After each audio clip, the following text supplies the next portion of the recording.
Assalamualaikum warahmatullahi wabarakatuh.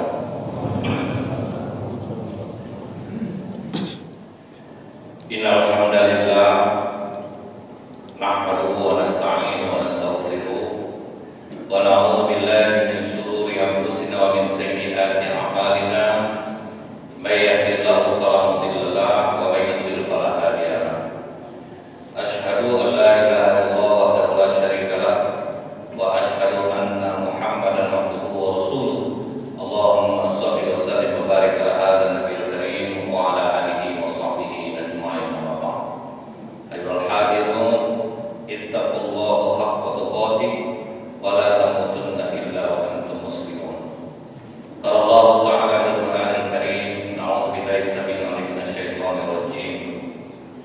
La ta'buduna illa Allah wa bil walidayni ihsana wa dzil qurba wal yatama wal masakin wa qulu lin-nasi husna wa aqimus sholata wa atuz zakat tsumma tawallaytum illa qalilan minkum wa antum mu'ridun.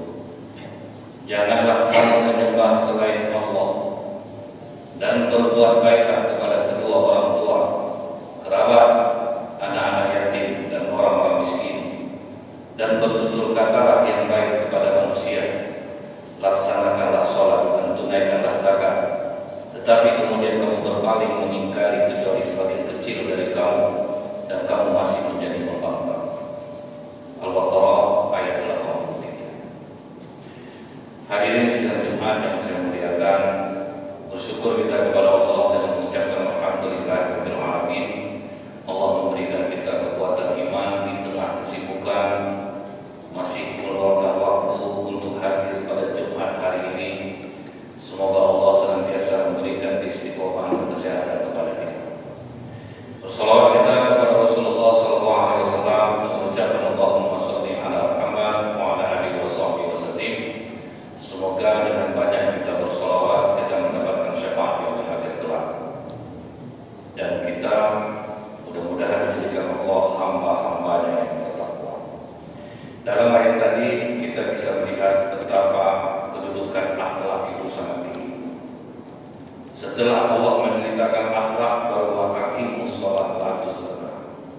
Artinya orang-orang Islam ini sangatlah dianjurkan untuk berakhlak mulia sebelum dia melaksanakan sholat. Tapi bukan berarti kita tunggu dulu akhlak kita baik baru kita sholat. Ini maksudnya adalah begitulah pentingnya kedudukan akhlak di dalam Islam. Makanya Rasulullah itu mengatakan innama bu'istu liutammima makarimal akhlaq. Sesungguhnya aku diutus ke muka bumi ini untuk menyempurnakan akhlak manusia. Kalau sholat, anak kecil belum pandai sholat. Baca Quran, anak kecil belum pandai baca Quran. Tapi buah dari amalan kita itu yang sangat membantu nanti di sisi Allah. Kita lihat di dalam kitab Mukasyafatul Qulub karya Imam Al-Ghazali rahimahullah. Ada seseorang yang sangat taat beribadah, rajin tahajud malam, rajin baca Quran, rajin sholat berjamaah di masjid, sehingga pada suatu malam menjadi ketetapan Allah, Allah mempertemukan dia dengan malaikat Allah, dan dia terkejut malam itu. Begitu dia bertanya, siapa kau dan kitab apa yang kau bawa? Kata malaikat di dalam kotakku, aku malaikat. Aku ditugaskan Allah untuk mencari hamba-hamba yang mencintai. Kemudian nama mereka akan ditulis di dalam kitab ini. Mendengar itu Muhammad bin Hisham langsung mengatakan, pasti ada namaku di dalam. Kata malaikat, maaf, tidak ada namamu di dalam kitab itu. Bukankah kau tahu aku melaksanakan sholat berjamaah di waktu?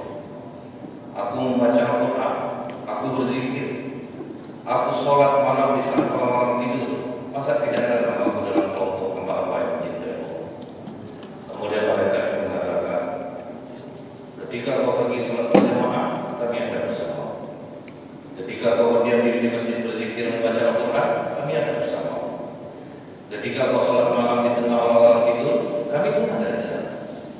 Cuma Allah melarang kami menulis namamu, dikarenakan kau memang rajin beramal, tapi kau kena sombong dengan amalan itu. Nah, ini orang Islam. Kadang dia merasa karena dia sudah rajin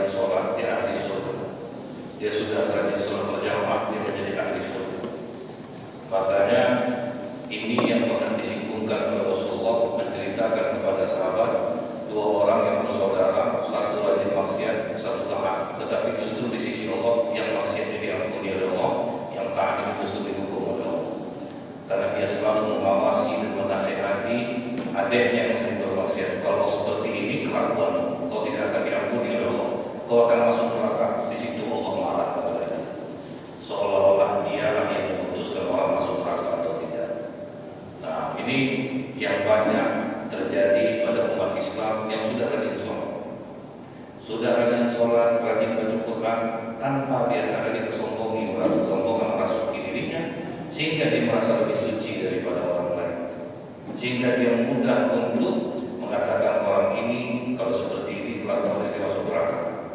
Nah, ini yang menjadi kebenaran Muhammad bin Ishaq dan apa yang dikatakan oleh Rasulullah SAW. Tahun 1996, seorang perempuan berpakaian seksi masuk ke kantor para ustaz di Mesir.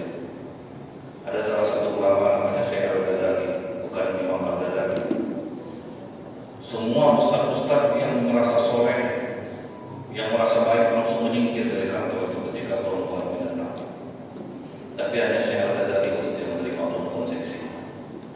Dia masuk, disilakannya duduk, kemudian dia bertanya ada apa. Perempuan itu mulai bercerita keawamannya dalam masyarakat. Syekh Al-Ghazali pun mulai menasihati dia.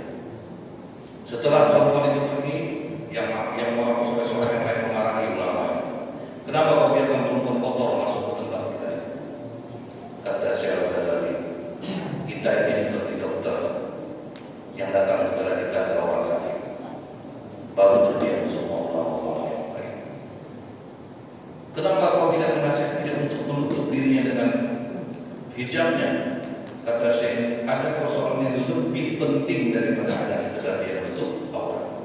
Dia memang orang Arab, tapi besar di Prancis. Dia tidak kenal dengan agama lain. Jadi jauh lebih parah apa yang dia alami dari hanya sekedar menutup aurat. Baru mereka menyadari. Beberapa minggu kemudian perempuan ini datang lagi. Kali ini pakaiannya sudah rapi.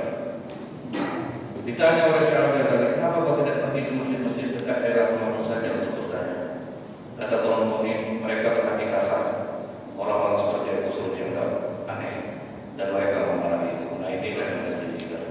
Orang-orang yang sudah taat daripada akhlak kurang sehingga merasa diri lebih baik, dia menjadi orang yang jazariyah. Jazariyah ini adalah dosa yang diremehkan manusia sebagai Allah, yaitu kasar dan sombong tanpa mereka sadari. Jangan kita katakan sombong itu hanya meninggi-tinggikan harta kita, pendidikan kita, anak-anak kita. Orang yang sering diserang sombong oleh ini sekarang adalah orang yang sudah taat beribadah, sehingga dia merasa dirinya lebih baik daripada orang lain. Nah, ini yang paling kita waspadai saat ini. Nah, salah satu akhlak yang mulia dengan melaksanakan amal baik memperbaiki diri, seperti apa yang diceritakan oleh Rasulullah SAW. Ada 3 orang pada masa lalu, kata Rasul. Ini dia berikan dalam hadis Bukhari Muslim dalam bab tawassul. Jadi 3 orang ini masuk ke dalam gua, dan mulut gua itu jatuh batunya sehingga tertutuplah mulut gua itu. Mereka saat itu tidak bisa keluar, memetik pun tidak akan ada yang dengar. Sekalipun ada yang dengar, tidak akan ada yang sanggup mengangkat batu seberat itu. Maka salah satu di antara bertiga ini berkata, tidak ada jalan lain untuk kita keluar dari gua ini kecuali kita bertawassul kepada Allah. Tawassul ini kita meminta pertolongan kepada Allah dengan amal soleh yang pernah kita lakukan. Apa rasanya amal soleh yang paling ikhlas yang pernah kita lakukan? Jadi kalau sudah tidak ada jalan lain lagi, ikhtiar sudah buntu, maka boleh kita menggunakan tawassul dengan amal soleh yang paling ikhlas yang pernah kita lakukan. Akhirnya yang pertama berdoa. Nah, ini bentuk akhlak yang mulia di dalam hadis ini. Ya Allah, aku ini seorang pemerah susu sapi. Aku pernah berjanji, aku tidak akan menjual susu sapi perahanku kepada siapapun. Aku tidak akan memberikan perahan susu sapiku kepada siapapun sebelum kedua orang tuaku meminumnya terlebih dahulu. Ketika itu aku jauh pergi mengolah susu, dan aku pergi ke rumah orang tuaku dengan membawa air susu yang sudah kuperhatikan. Tapi karena aku kemalaman, tenang aku mengetuk pintu rumah orang tuaku. Ternyata orang tuaku tidak tahu, sehingga air susu perahan itu aku bawa pulang ke rumah. Sampai di rumah, istri dan anak-anakku menangis meminta aku memberikan susu sapi perahanku itu. Tapi karena aku pernah berjanji bahwa aku tidak akan menjual, bahwa aku tidak akan memberi kepada siapa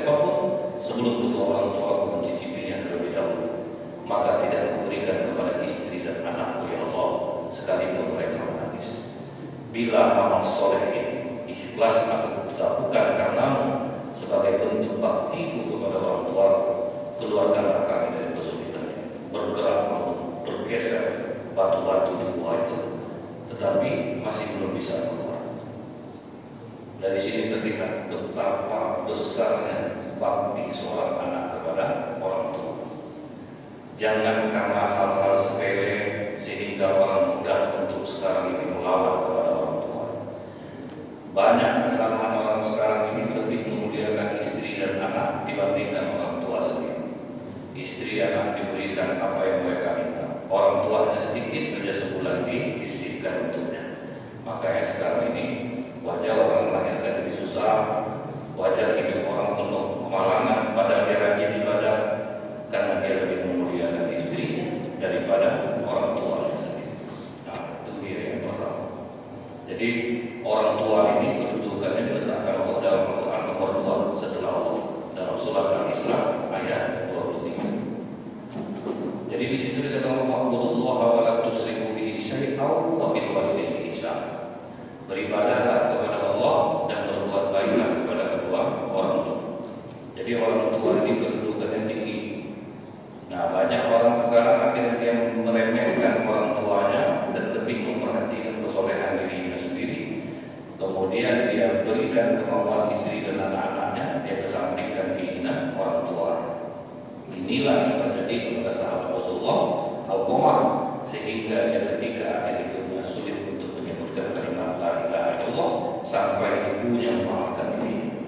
Padahal dia rajin ibadah, ikut berperang dan rajin sedekah. Tapi karena dia menggores hati orang tuanya, karena dia lebih memuliakan istri dan anak-anaknya, maka sangat susah bagi Al-Qamah untuk mengucapkan la ilaha illallah sampai akhirnya ibunya memaafkan dirinya. Jadi yang sudah merasa soleh, yang sudah banyak melakukan ibadah, hati-hati, akhlak ini lebih mulia. Karena sekarang banyak orang berbeda pahamnya dengan orang tua dalam masalah agama. Dia berani melawan orang tua. Dia menganggap aku benar.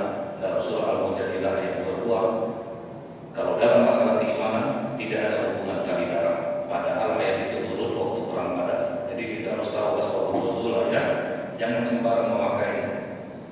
Di dalam Al-Mujadilah ayat 22 itu, ketika sahabat bertanya waktu perang Badar, ya Rasulullah, di rombongan musuh itu ada orang tua kandungan, ada anak kandung kami, ada saudara kandung kami.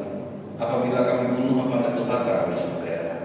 Turunlah surah Al-Mujadilah ayat 22. Jadi kalau sudah bertemu kebenaran dan kebusukan di dalam peperangan, maka terputuslah hubungan tali darah.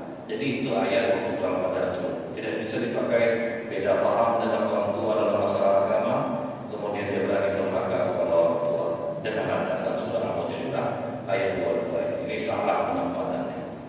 Nah, ini yang banyak terjadi. Orang sudah soleh tapi durhaka kepada kedua orang tua. Kemudian pintu gua belum bisa jadi jalan keluar. Maka yang kedua dia berdoa. Ini akhlak yang kedua. Ya Allah, aku ini seorang pengusaha. Pernah ketika aku memberi gaji karyawanku, mereka antri. Salah satu di antara mereka tidak sabar dan meninggalkan gajinya, kemudian dia pergi meninggalkan tempat usaha. Gajinya itu kusimpan, kemudian aku niagakan. Dari uangnya itu sehingga banyak mendapatkan hasil perdagangan, dan itu aku pisahkan. Setelah hasilnya banyak, ternyata dia datang kepada meminta gajinya dulu. Aku tidak memberikan gajinya, tapi kuberikan semua harta hasil dari uang dia. Sehingga dia merasa dipermainkan. Tolong jangan mainkan aku, Pak. Berikan saja gajiku. Akhirnya aku ceritakan kepada gajimu dahulu telah aku niagakan, sehingga ini hasilnya semua. Silakan ambil dulu. Sehingga dia membawa semuanya, ya Allah, bila aku melakukan ini karena takut memakan harta orang secara tidak sah. Ikhlas karena ya Allah, keluarkanlah kami dari kesulitan. Bergeser keluar pintu dua itu sedikit. Beban yang bisa, tapi masih belum bisa keluar. Di masa Khalifah Umar bin Khattab, ada seorang majikan melaporkan karyawan yang mencuri. Maka karyawan ini disidang oleh Umar bin Khattab.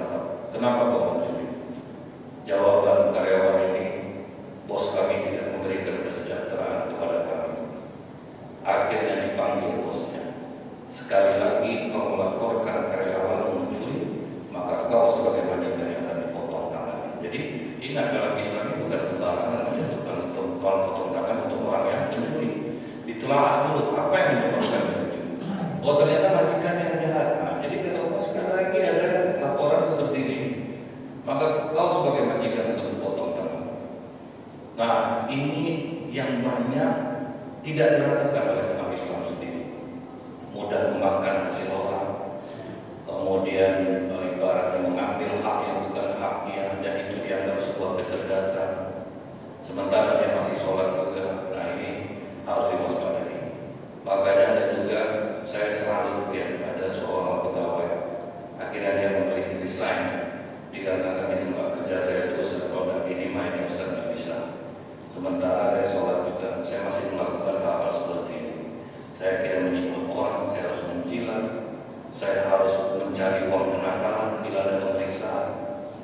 Kadang saya mulai mencari perempuan untuk menjadi jabatan Ustaz. Uangnya itu dapat pulang saya. Sementara saya sholat tiap hari. Akhirnya saya memilih untuk Ustaz. Memang apakah parah bentuknya? Parah. Karena memang Allah sudah membersihkan dia dari dosa-dosa. Daripada dia harus tetap seperti itu, sholat rajin, zikir rajin, yang tidak masih juga dilakukan. Apalagi yang banyak uang ser-serannya yang rasanya bisa diindustrikan hukum itu. Ini yang dikatakan Pak Mahfud MD, bukan hukum industri tapi industri hukum. Bagaimana ini bisa diloloskan, bagaimana cara pembagiannya, bagaimana kita akan kena periksa, bagaimana itu diolah. Nah, itu yang sering banyak terjadi, sehingga sholatnya tidak membawa pengaruh ke akhlak diri. Nah, yang ketiga, yang terakhir, dia berdoa kepada Allah. Ya Allah, pernah sepupu perempuanku datang kepada dia sangat membutuhkan makanan karena dia kelaparan. Aku suka kepadanya, ya Allah. Kemudian aku katakan kepada perempuan sepupu ini, aku mau membantu asalkan kau mau menyerahkan tubuhmu kepadaku. Karena dia dalam keadaan lapar, ya Allah. Dia katakan, oke, aku mau. Tapi ingat, takutlah engkau kepada Allah. Begitu dia menyebut namamu, ya Allah, bergetar jantung. Begitu takutnya aku, ya Allah, sehingga aku tinggalkan dia, aku berikan dia makanan, dan aku pergi meninggalkan. Bila aku menahan nafsu saat itu betul-betul karena takut kepada ya Allah, keluarkanlah kami dari kesempitan. Akhirnya barulah pintu gua itu terbuka lebar, batu-batunya bergeser, sehingga bisa mereka keluar semua. Inilah 3 amalan yang apabila dilakukan oleh umat Islam yang sudah rajin sholat, insya Allah akan mengeluarkan dia dari kesulitannya. Jadi setiap apapun kesulitan yang kita alami saat ini, bisa jadi ada maksiat-maksiat itu yang kita lakukan. Fakta dari Absar, ma'al